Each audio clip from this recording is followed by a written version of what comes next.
Hello, good morning student.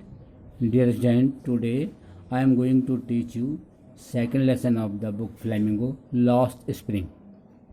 Lost Spring, written by Anish Jung. Anish Jung was born 1965. Anish Jung was born 1965 in Rourkela and spent her childhood and adolescence in Hyderabad. She received her education in Hyderabad and in the United States of America. Her parents were both writers. Anish Jung began her career as a writer in India. She has been an editor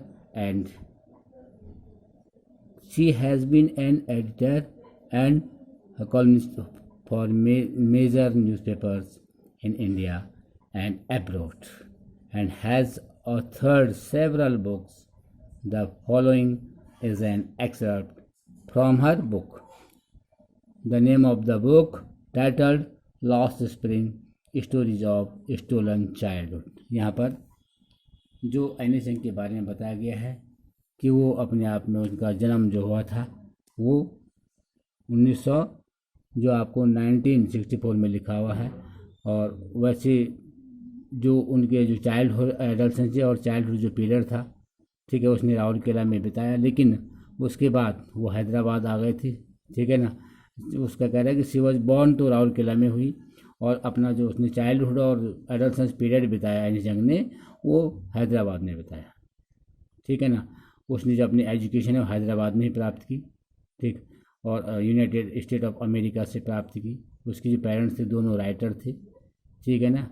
वो अपने career as a writer in India, ठीक है, और she has been an editor and columnist for major newspaper. यहाँ पर lost spring जो है, lost का मतलब होता है खोना। यहाँ पे जो किस तरीके से ये टाइटल दिया हुआ है, first of all you will know about the title है लॉस्ट स्प्रिंग। उसके बारे में देखो, यहाँ पे जो एनिश जंग है वो खुद नैरेटर है, और क्या नैरेट कर रही है इस स्टोरी को। Why do you do this, I ask Sahib whom I encounter every morning और every morning scrounging for gold in the garbage dumps of my neighborhood. Sahib left his home long ago shut amidst the green field of Dhaka. His home is not even a distance, a memory. There were many storms that swept away their field and homes. His mother tells him that's why they left looking for gold in the big city where she now lives. Why do you do this? आप ये क्यों करते हो? यहाँ पे जो state के sometimes कभी कभी आई फाइंड अ रूपी इन द गार्बेज, कभी कभी मुझे गार्बेज में 1 रुपये मिलता है। Y do you do this, आप ये क्यों करते हो। नैरेटर एनिश जंग, राइटर एनिश जंग इज सेइंग दैट, मैंने पूछा कि आप ये सब क्यों करते हो। आई आस्क साहिब, मैंने साहिब से पूछा, home I encounter every morning, जब मैंने प्रत्येक सुबह उनसे भिड़ंत होती थी, जब उनको प्रत्येक सुबह वो मिलते थे, ठीक है, अगल बगल जो सराउंडिंग था, for gold in the garbage के जो कूड़े करकट की गार्बेज के ढेर लगे रहते, डंप में ढेर लगे रहते थे, उनमें वो ढूंढते रहते थे कि कहीं ना कहीं फॉर गोल्ड इन द, उनके लिए जो उनको जो भी उसमें मिलता था वो गोल्ड ही है, चाहे रुपये मिले चाहे कुछ भी मिले। और नेबरहुड में शुदा अड़ोस पड़ोस की पूरी कॉलोनी में साहिब ने अपना जो घर छोड़ा था वो बहुत पहले छोड़ लिया था। सेट एडमिस्ट द ग्रीन फील्ड, और उनके जो ढाका में उनके बहुत ग्रीन फील्ड थे, हरे भरे खेत थे, अपना घर था, वो सब कह रहा है इन डिस्टेंस मेमोरी, बहुत दूर की उनकी यादगारें रह गई हैं। क्यों? देयर वर, उस ढाका में बहुत सारे तूफान हैं। There were many storm that swept away, और बहुत सारे स्टॉर्म आए और उन तूफानों ने उनके खेत, उनकी खलियान, उनके घर सब स्वेप्ट में बहा के ले गए, उनके फील्ड एंड उनके होम लिखा है। हिज मदर टेल्स हिम, उसकी माँ उनसे कहती है, किसकी? साहेब की माँ साहेब से कहती है, दैट्स वाई, इसी कारण, दे लेफ्ट ढाका, उन्होंने ढाका छोड़ा, looking for gold in the big city, और एक बहुत बड़े शहर में वो गोल्ड की तलाश में आए, वेयर ही नाउ लिव, जहाँ वो आज रहते हैं।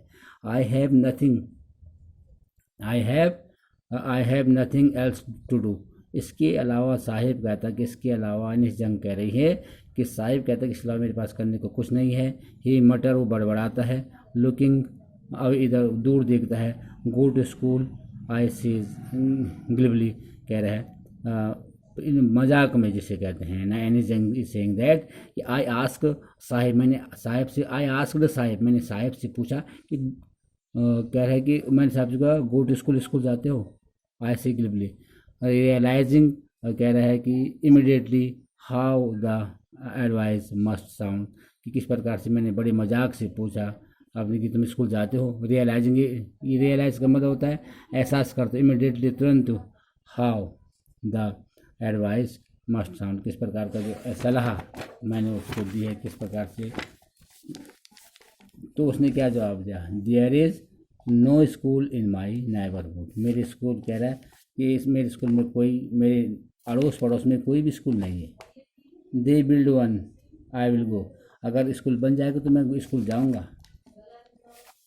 ठीक है। It if I start a school will you come, ये here again एनिस Jung is saying that कि आई टोल्ड, एनिस जंग कह रही है कि मैंने किससे कहा? एनिस जंग कह रहे हैं कि आई टोल्ड, साहब से मैंने कहा, ठीक है ना, कि अगर मैं स्कूल बनाऊंगा तो आप जाओगे, अगर मैं स्टार्ट करूंगा आप स्कूल जाओगे। आई आस्क हाफ, जो कि मैंने आधा मजाक करते हुए पूछा। येस ही सेज स्माइलिंग, उसके ब्रॉडली, बहुत ज़्यादा मुस्कुराया और कहा कि येस, अगर आप बनाओगे तो मैं जाऊंगा। अ फ्यू डे लेटर, कुछ दिनों के बाद, आई सी हिम, मैंने उसको देखा, रनिंग अप, दौड़ रहा था मेरे पास, आया दौड़ के हुए और कहा कि इज़ योर स्कूल रेडी, कहा। एनिस जंग कह रही है कि फिर मेरे पास आया और मेरे पास आकर के उसने पूछा, साहिब आलम ने, कि क्या आपका स्कूल तैयार हो गया है? It takes longer to build a school, I sees embarrassed, अब क्या कह रहा है? एनिस जंग इज सेइंग दैट कि मुझे बड़ा एम्बेरसमेंट फील हुआ और मैंने जवाब दिया है कि स्कूल बनने में बहुत लॉन्गर टाइम लगता है, लंबा समय लगता है। Eight having made a promise, क्योंकि मैंने उसको प्रोमिस किया था, दैट वाज नॉट मीट, मेरा ये मतलब, मैं तो मजाक किया था समझो, but promise like mine abound in every corner of the bleak world, और कह रहा है कि ऐसे तो प्रत्येक लोग आते हैं और एवरी कॉर्नर में ऐसे प्रॉमिस करके चले जाते हैं, और लेकिन वादा कोई पूरा नहीं करता है। After months of knowing him, कहीं मैंने देखे हुए उनको हो जाते हैं। आई आस्क हिम, मैं उनसे कहता हूँ, हिज नेम, उसका नाम, साहिब आलम, तो मैंने उसके नाम को पूछा तुम्हारा नाम क्या है? तो उसका साहिब आलम, जबकि ही कह रहा है कि अनाउंसेस, ही अनाउंसेस का मतलब, Sahib told that my name is Sahib Alam. Anees Jung is saying that when I asked his name, जब मैं उसका नाम पूछा तो उसने कहा my name is Sahib Alam. He announces, it means वो अनाउंस करता है, वो बोलता है मेरा नाम साहिब आलम है। He does not know what is the what means, वो उसका मीनिंग ही नहीं जानता, उसके नाम का मीनिंग क्या है। If he new it's meaning, अगर उसका नाम जानेगा तो लॉर्ड ऑफ द यूनिवर्स, उसके नाम का मीनिंग है Lord of the universe, would have a hard time believing it, कह रहे उसको विश्वास ही नहीं होगा, वुड हैव, बहुत कठिन समय, विश्वास करना इसमें बहुत टफ है। और unaware of what names represents he roam, कह रहे कि व्हाट नेम, कौन सा नेम वो रिप्रेजेंट्स करता है। ही रोम्स द स्ट्रीट्स, वो जब गलियों में घूमता है, विद हिज, अपने दोस्तों के साथ, जब वो गलियों में भी घूमता है तो उसका नाम क्या है, उसको रैग पैकर कहते हैं। और उसकी जो पूरी आर्मी, उसके साथ के जो बच्चे रहते हैं वो, ठीक है ना, बेयर फुट, नंगे पाँव से चलते हैं, ठीक है। और बॉयज हु अपियर द, कह रहा है कि मॉर्निंग, हमेशा सुबह में, सुबह सुबह वो राइटर को ये सारे बच्चे दिखाई देते हैं, उनकी पूरी एक टोली है, पूरी एक आर्मी है। और वहाँ पे क्या वो साहिब आलम को पुकारते होंगे, वो रेक्टिकर के नाम से जाने जाते हैं सब एक जैसे। और उसके बाद जब सुबह वो मॉर्निंग में वो चिड़ियाओं की तरह सब आते हैं और दोपहर में सब गायब हो जाते हैं। Over the months I have come to recognise each of them. और एनी जंग क्या कह रहे हैं कि जब रोज़ मुझे वो मिलते हैं, एनी जंग saying that I encounters them every day, मैं प्रत्येक दिन उनको मिलती हूँ, प्रत्येक दिन को देखती हूँ, वो साहिब आलम के साथ सब रहते हैं। तो अब मैं, जब मैं रोज़ उनको मिलती हूँ, मुझे कई मंथ हो गए हैं मिलते हुए, तो मैं अब प्रत्येक को पहचानता हूँ। आई रिकॉग्नाइज मीन्स मैं प्रत्येक को पहचानती हूँ, ऐसा एनी जंग कह रही है कि जब वो मुझे रोज़ मिलते हैं और साहिब आलम को अपने नाम पर क्या पता नहीं है और उसका मीनिंग क्या होता है, लेकिन जब रैप करके आर्मी के साथ वो घूमता है सुबह सुबह प्रत्येक गली में, गार्बेज के डम ढेरों में, तो वो उसको क्या पुकारते होंगे। और सारे आदमी को जब बहुत सारे महीने गुजर गए हैं तो मैं उनको क्या अच्छी तरह से पहचानता हूँ। Just then listen this video carefully and try your best to understand of this lesson. Thank you.